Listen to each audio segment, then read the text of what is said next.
जय हिंद, नमस्कार साथियों, कैसे हैं आप सभी। स्वागत है आप सभी का GS with RW YouTube channel पर। यूपी जेके की special class UP plus constable के लिए, यूपी प्लस री एग्जाम के लिए प्रैक्टिस सेट नंबर 37 जो कि आरडब्ल्यू के द्वारा कराया जा रहा है, उसके हैंड रिटन नोट्स लिखकर आपको रिवीजन क्लास प्रोवाइड हम कराते हैं डेली के डेली। एक क्लास में हम 2 सेट आपको कंप्लीट कराते हैं। आरडब्ल्यू के सभी सेट जरूर से कम कवर कराने वाले हैं, सभी तो नहीं, लेकिन हम 50 जो आपके प्रैक्टिस सेट है शुरुआती उन्हें कवर कराएंगे। उसके बाद ज़रूरत पड़ेगी तो आगे का कराएंगे, वरना जो 50 सेट है उनके बाद जो आगे के प्रैक्टिस सेट चल रहे हैं वही रिवीजन, उनका रिवीजन का भी रिवीजन है, यानी कि वही जो क्वेश्चन है वो रिपीटेड हो रहे हैं। तो इसलिए ज़्यादा समय हम ना गवाएंगे और इन्हीं को आप रिवीजन में लाते रहें। तो चलिए वीडियो को स्टार्ट करते हैं, और यदि आप चैनल पर नए हैं तो चैनल को जरूर से सब्सक्राइब कर लें। वीडियो अगर अच्छी लगे तो वीडियो को लाइक शेयर जरूर करें। चलिए, तो पहला प्रश्न है आज का कि समुद्रगुप्त ने के जो सामरिक विजयों का वर्णन करने वाला प्रशस्ति काव्य कहाँ है, तो वो है आपका कहाँ अवस्थित है, प्रयागराज में। इसके जो रचयिता हैं वो हर्षेण है, यानी जो प्रशस्ति काव्य है उसके जो रचयिता हैं वो हर्षेण हैं, और कहाँ पर देखने को मिलता है, प्रयागराज में। अगला आपका पॉइंट आता है कि प्रयाग प्रशस्ति अभिलेख पर किस मुगल बादशाह का लेख है, तो जहांगीर का लेख देखने को मिलता है। हरिशेन समुद्रगुप्त के दरबार का प्रसिद्ध कवि था, बिल्कुल करेक्ट बात है, और वह प्रयाग प्रशस्ति का रचयिता भी है, यानी हरिशेन जो है प्रयाग प्रशस्ति इसी ने लिखी है, हरिशेन ने लिखी है प्रयाग प्रशस्ति, और ये समुद्रगुप्त के दरबार का प्रसिद्ध कवि था। अगला आपका पॉइंट आता है कि विलसद अभिलेख एटा में देखने को मिलता है, गढ़वा अभिलेख आपका प्रयागराज में, भीतरी स्तंभ लेख आपका गाजीपुर में देखने को मिलता है। अगला पॉइंट आपका आता है कि कानपुर से प्रकाशित किस समाचार पत्र के माध्यम से विजय सिंह पथिक ने बिजोलिया आंदोलन को समूचे भारत में चर्चा का विषय बना दिया, तो प्रताप ने, किसने, मतलब प्रताप समाचार पत्र ने। और प्रकाशित किसने किया था, गणेश शंकर जो कि विद्यार्थी थे, और कानपुर से संबंध है इनका। अगला प्रश्न है कि कवि सुधा वचन वाराणसी 1967 में भारतेंदु हरिश्चंद्र के द्वारा, और स्वदेश जो है गोरखपुर 1919 और दशरथ प्रसाद द्विवेदी द्वारा, और अम्बुदय जो है प्रयागराज 1907 मदन मोहन मालवीय के द्वारा डेवलप हुए। अगला आपका पॉइंट आता है कि किस राज्य, यानी किसी राज्य लोक सेवा आयोग के कार्यों को किसके अनुमोदन से संघ लोक सेवा आयोग को सौंपा जा सकता है, तो राष्ट्रपति के अनुमोदन से सौंपा जा सकता है। और उत्तर प्रदेश लोक सेवा आयोग का गठन 1 अप्रैल 1937 को प्रथम अध्यक्ष DL ड्रैक ब्रॉकमैन थे, और हेडक्वार्टर प्रयागराज था इसका। वर्तमान में भी हेडक्वार्टर प्रयागराज है। वर्तमान अध्यक्ष कौन है इसके, तो संजय श्रीनेत्र देखने को मिलते हैं, श्रीनेत्र। अगला आपका प्रश्न है कि धन शोधन निवारण अधिनियम किस वर्ष आया, तो 2005 को आया था, 1 जुलाई 2005 को आया था। लोक व्यवस्था एवं पुलिस किस सूची के अंतर्गत आते हैं, तो राज्य सूची के अंतर्गत आते हैं पुलिस का विषय, जिसमें आपका सार्वजनिक व्यवस्था, स्वास्थ्य स्वच्छता, अस्पताल एवं औषधालय, पुस्तकालय, जल और कृषि और पशुपालन, ये सभी के सभी राज्य सूची का विषय हैं। अगला पॉइंट है आपका, देश में FDI प्राप्त करने वाले मामले में यूपी कौन से स्थान पर है, 11वें स्थान पर है। अगला आपका प्रश्न है कि हाल ही में यूपी राज्य के गोरखपुर औद्योगिक विकास प्राधिकरण गीडा में कपिला कृषि उद्योग की तरफ से कितनी राशि का प्रदान किया गया है, प्रस्ताव पारित हुआ है, तो 11 करोड़ का। यानी कि इसमें क्या कहा है कि गोरखपुर उद्योग जो विकास प्राधिकरण है उसकी तरफ से जो कपिला कृषि उद्योग है उसके लिए 100 करोड़ राशि आवंटित हुई है। और सीडा क्या है, क्षत्रिय औद्योगिक विकास प्राधिकरण जौनपुर में है इसका सीडा, और यूपी सीडा यानी उत्तर प्रदेश राज्य औद्योगिक विकास प्राधिकरण जो कानपुर में है, और लीडा आपका लखनऊ औद्योगिक विकास प्राधिकरण, इसकी फुल फॉर्म है। अगला आपका है कि 21 नवंबर 2023 को करीब 7 वर्ष पहले प्रयागराज के झूसी में हुए बवाल में शांति व्यवस्था बनाए रखने के लिए किस पुलिस अधीक्षक को पराक्रम पदक से सम्मानित किया गया, तो गणेश प्रसाद शाह को शांति बनवाने के लिए, अपनी ड्यूटी को मानसिक दृढ़ता के साथ में निभाने के लिए इन्हें गणेश प्रसाद शाह को पराक्रम पदक से सम्मानित किया गया था। अगला प्रश्न है नवाबगंज पक्षी विहार कहाँ पर है, तो उन्नाव में देखने को मिलता है। औखला आपका गौतम बुद्ध नगर में देखने को मिलता है, और जो आपका समसपुर पक्षी विहार है आपका रायबरेली में, पार्वती अरंगा पक्षी अभ्यारण्य आपका गोंडा में, लाख बोसी पक्षी विहार आपका कन्नौज में, समन पक्षी अभ्यारण्य मैनपुरी में, विजय सागर आपका महोबा में, और डॉक्टर BR अम्बेडकर पक्षी जो आपका बिहार है वो आपका प्रतापगढ़ में देखने को मिलता है। अगला प्रश्न है सूर सरोवर रामसर स्थल कहाँ स्थित है, आगरा में, सांडी पक्षी विहार हरदोई में, पटना पक्षी विहार आपका एटा में, और शेखा झील कहाँ देखने को मिलती है, आपका अलीगढ़ में देखने को मिलती है। अगला प्रश्न है, आज भी प्रथम स्थान पर यूपी है किसमें? गन्ना उत्पादन में, आलू उत्पादन में और गेहूं उत्पादन में। आपको कमेंट बॉक्स में उत्तर देना है कि चावल उत्पादन के लिए पहले स्थान पर कौन सा राज्य आता है? यूपी आपका देश का, भारत का। अगले आपका आता है, धान का कटोरा चंदौली को कहा जाता है और काला नमक चावल सिद्धार्थनगर जाना जाता है। Indian institute of handloom technology Varanasi में, भातखंडे संगीत संस्थान लखनऊ में, निराला आर्ट जो आपका गैलरी है प्रयागराज में, और Rajiv Gandhi institute of petroleum technology Raebareli में देखने को मिलती है, और पान अनुसंधान एवं प्रशिक्षण संस्थान महोबा में, और राष्ट्रीय कृषि वानिकी अनुसंधान संस्थान झांसी में देखने को मिलता है। अगला प्रश्न है कि दादरी, चुनार और चुर्क डालत सभी कारखाने जो उत्पादित होते हैं करते हैं सीमेंट का उत्पादन करते हैं। जगदीशपुर और गौरीगंज ये अमेठी में देखने को मिलते हैं। टांडा आपका अयोध्या और अम्बेडकर नगर में देखने को मिलता है। अगला प्रश्न है, यूपी का जनपद लुगदी, कागज और गत्ते के उत्पादन हेतु प्रसिद्ध है, तो बिजनौर और सहारनपुर ये प्रसिद्ध देखने को मिलते हैं। लकड़ी की नक्काशी के लिए प्रसिद्ध, तो वो सहारनपुर और नगीना के नवनिर्वाचित सांसद कौन बने? तो चंद्रशेखर आज़ाद, भीम आर्मी के अध्यक्ष चंद्रशेखर आज़ाद नवनिर्वाचित जो सांसद बने हैं वो नगीना सीट से बने हैं, और सहारनपुर के ये देखने को मिलते हैं। तो सहारनपुर किसके लिए जाना जाता है? लकड़ी की नक्काशी के लिए जाना जाता है। आपका वेंत व छड़ी बरेली के लिए जाने जाते हैं। पीतल की मूर्ति मथुरा प्रसिद्ध है। लोहे के बांट आगरा और सहारनपुर में देखने को मिलते हैं।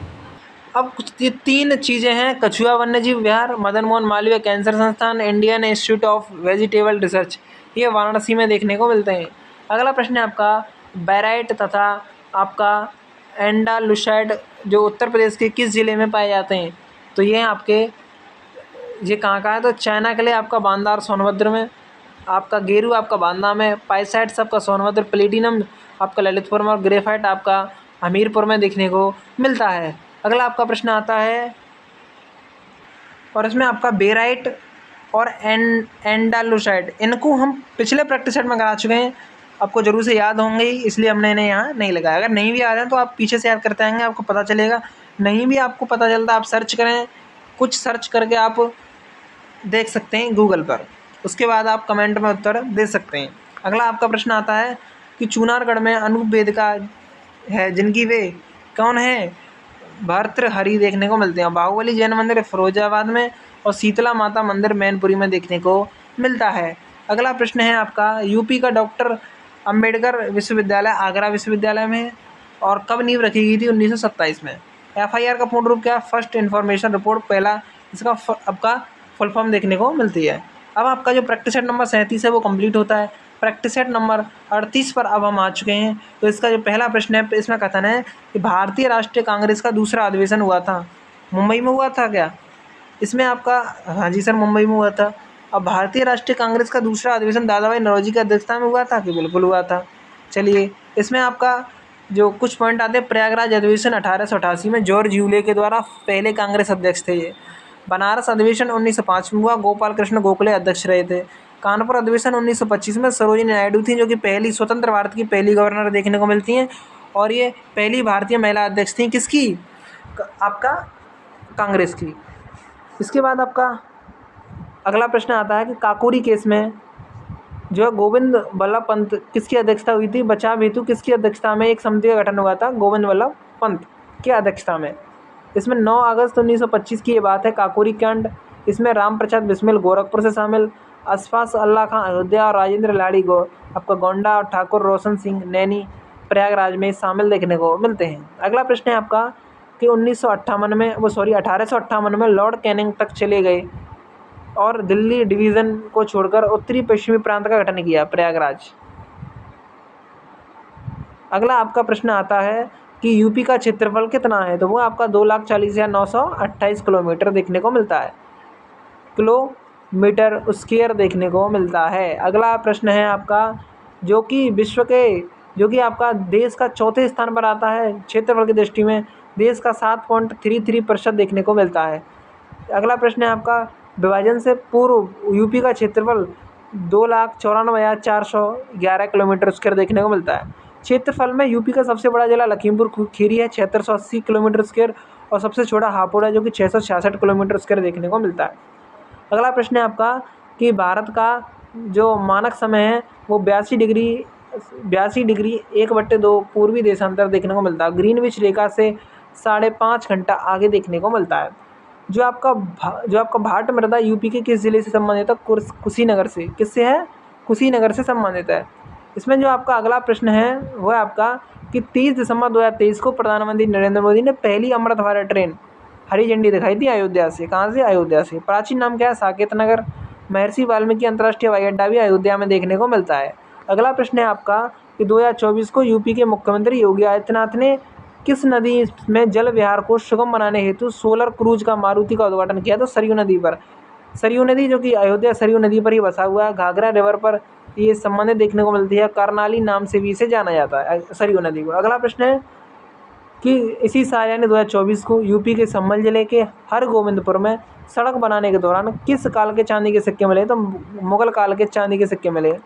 मुगल काल में तांबे के सिक्के को दाम कहा जाता था, चांदी को रुपया और सोने की मोहर सोने की हुआ करती थी।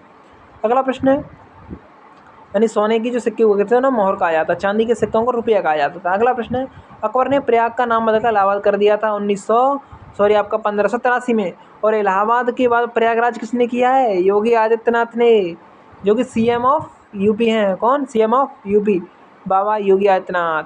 अगला आता है आपका आगरा के लाल किले में मोदी मस्जिद का निर्माण करवाया गया था शाहजहाँ के द्वारा। अगला आपका प्रश्न आता है कि यूपी सरकार द्वारा संचालित सहयोगी वन प्रबंधन एवं निर्धनता उन्मूलन जो योजना है वो आपका जापान के सहयोग से चलाई जा रही है। यूपी का जो प्रथम वन ग्राम है वो वेलहत्ती सोनभद्र में है। और जो आपका वन ग्राम है, आपका जो यूपी का वानिकी योजना है वो 1988 में आई, और ऑपरेशन ग्रीन योजना आपका 2001 में आई थी। अगला प्रश्न है कि रानीपुर वन्यजीव अभयारण्य किस वर्ष स्थापित किया गया था? तो 1977 में स्थापित किया गया था। चित्रकूट रानीपुर जो है चित्रकूट में देखने को मिलता है, और रानीपुर जो वन्यजीव अभयारण्य है वो चित्रकूट में। एरिया इसका 200 आपका कितना देखने को मिलता है? 230 किलोमीटर स्क्वायर देखने को मिलता है। अगला प्रश्न है उत्तर प्रदेश का चौथा टाइगर रिजर्व रानीपुर वन्यजीव अभयारण्य है, ये टाइगर रिजर्व है। अमनगढ़ टाइगर रिजर्व बिजनौर का देखने को मिलता है। यूपी के गाजीपुर में कौन सा खनिज पाया जाता है? तो पोटास लवण, और इसे काशी की बहन कहा जाता है। यानी गाजीपुर को क्या जाता है? काशी की बहन गाजीपुर को कहा जाता है। जो आपका भीखमपुर जिसे ललितपुर में देखने को मिलता है, सोनभद्र हरदी में देखने को मिलता है। तो सोने के प्रमाण यहाँ से मिले, सोना गोल्ड के प्रमाण, the evidence of gold. UP में सेलखड़ी के साक्ष्य झांसी और हमीरपुर से देखने को मिले। अगला प्रश्न है कि उत्तर प्रदेश में जो विद्युत क्षेत्र में जो प्रभावी नियम बनाने हेतु किस वर्ष उत्तर प्रदेश विद्युत नियामक आयोग का गठन हुआ? 1998 में। राज्य विद्युत उत्पादन निगम लिमिटेड आपका 2000 में आया। हरदुआगंज ताप विद्युत केंद्र अलीगढ़ में है। मेजा ताप विद्युत परियोजना प्रयागराज में देखने को मिलती है। इसमें आपका केंद्रीय ग्लास एवं सिरेमिक अनुसंधान संस्थान खुर्जा में, बुलंदशहर खुर्जा में, जहाँ के आपके संदीप सर RW देखने को मिलते हैं। कहाँ के? खुर्जा से देखने को मिलते हैं। अगला प्रश्न है आपका कि भारतीय विश्व अनुसंधान संस्थान लखनऊ, केंद्रीय पक्षी अनुसंधान संस्थान Bareilly, national institute of biological जो संस्थान है वो आपका नोएडा में देखने को मिलती है। अगला आपका प्रश्न आता है कि यूपी साइबर अपराध का हेडक्वार्टर लखनऊ में। उत्तर प्रदेश पुलिस का मुख्यालय लखनऊ में देखने को मिलता है। चंदौली चावल का कटोरा के लिए प्रसिद्ध है। गाजीपुर गुलाब जल के लिए। ताम्रदानपट्ट लेक शाहजहाँपुर के लिए, शाहजहाँपुर, और छोटा पंजाब पीलीभीत को कहा जाता है। अगला प्रश्न है महापरिनिर्वाण नगर के नाम से कुशीनगर को जाना जाता है, जहाँ पर गौतम बुद्ध का महापरिनिर्वाण हुआ था। पूर्वांचल का प्रवेश द्वार बाराबंकी को कहा जाता है। अगला आपका प्रश्न है कि संस्कृत व्याकरण के महान ग्रंथ महाभाष्य के रचनाकार कौन है? तो वह आपके किस जिले के रहने वाले हैं? तो गोंडा के। कौन? महाभाष्य। पतंजलि किस जिले के रहने वाले हैं? गोंडा गोनर्द के। रामानंद प्रयागराज के रहने वाले हैं। वल्लभाचार्य वाराणसी के रहने वाले थे। अगला प्रश्न आपका आता है कि किस शहर का पंचकोरा खिलौना प्रसिद्ध है? सहारनपुर का। वो सहारनपुर जो लकड़ी की नक्काशी के लिए जाना जाता है। जो आपका कोमल खिलौना के लिए झांसी, लकड़ी खिलौना के लिए वाराणसी और मिट्टी के खिलौना के लिए आगरा जाना जाता है। अगला प्रश्न है आपका यूपी के कथक केंद्र को किस नाम से जाना जाता है? तो लखनऊ घराने के नाम से जाना जाता है। यूपी का कन्नौज उत्सव संस्कृत विभाग के द्वारा मनाया जाता है। तो आपके यहाँ पर कंप्लीट जो आपका 37 और 38 जो था आपका वो भी यहाँ पर कंप्लीट हो गया है। तो यदि आपको ये वीडियो पसंद आई हो, वीडियो को लाइक शेयर PDF पाने के लिए हमारे टेलीग्राम चैनल RW UPP री एग्ज़ाम को ज्वाइन कर लें और वहाँ से आप PDF प्राप्त कर सकते हैं। वीडियो के डिस्क्रिप्शन में भी लिंक दे दिया, वहाँ से भी ज्वाइन कर सकते हैं। Thank you for watching video. जय हिंद, जय भारत, वंदे मातरम।